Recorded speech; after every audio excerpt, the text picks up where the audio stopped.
2012 সাল থেকে অ্যাকচুয়ালি বিকাশ ওর প্রথম কনসেপ্ট মাথায় নিয়ে আসে এবং মূল ধারণাটা ছিল যে পথশিশু বা যারা অবহেলিত শিশু বিভিন্ন প্রান্তে রয়েছে আমাদের সমাজে, তাদেরকে তুলে নিয়ে আসা এবং তাদেরকে বড় করা। মূলত মাঝেরহাট স্টেশনের কাছাকাছি, এবং সেখানে একটা ভগ্নপ্রায় শেডের মধ্যে প্রথমে 8টি বাচ্চাকে নিয়ে ও তার অর্গানাইজেশনকে শুরু করে।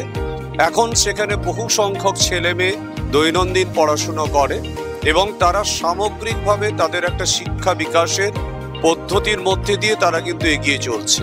শুধুমাত্র পড়াশুনো নয়, তার সঙ্গে খেলাধুলো, শরীরচর্চা, নৃত্য এবং ছবি আঁকা।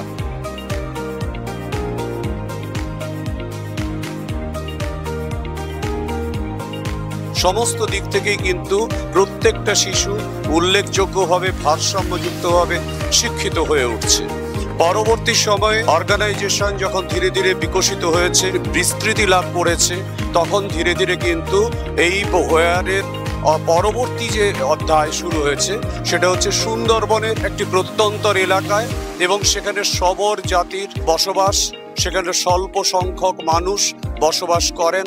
তারা শিক্ষার জগৎ থেকে, শিক্ষার আলোক থেকে অনেক পিছিয়ে। সুন্দরবনের প্রাকৃতিক পরিমণ্ডলে প্রতি মুহূর্তে তারা তাদের জীবন সংগ্রামের মধ্যে দিয়ে কিভাবে এগিয়ে চলেছে। বন দপ্তরের সহায়তায় সেখানে খানিকটা জমিতে একটা স্কুল স্থাপন করতে পেরেছে। সেখানে বহু সংখ্যক শবর জাতির ছেলেমেয়েরাই বর্তমানে শিক্ষায় শিক্ষিত হচ্ছে এবং সামগ্রিকভাবে তাদের বিকাশ ঘটছে। তবে যেটা গুরুত্বপূর্ণ বিষয় সেটা হলো এই ধরনের একটা প্রজাতি যাদের খবর আমরা অনেকেই রাখি না।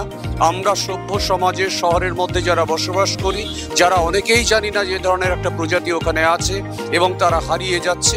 সেই প্রজাতিকে ফিরিয়ে এনে তাদেরকে শিক্ষার আলোতে নিয়ে এসে তাদেরকে বর্তমান আধুনিক সমাজ ব্যবস্থার মধ্যে প্রবেশ করানোর ক্ষেত্রে এই যে ভূমিকা, সেটা সত্যিকারেই বিশেষভাবে একটা কৃতিত্বের দাবি রাখে।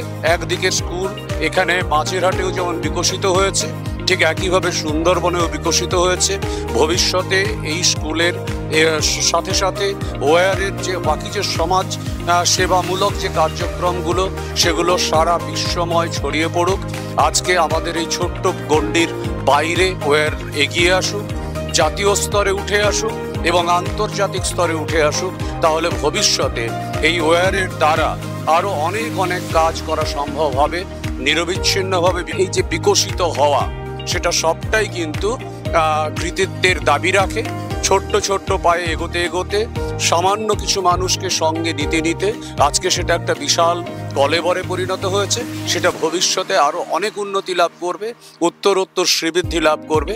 আমি এটা কামনা জানিয়ে শেষ করছি।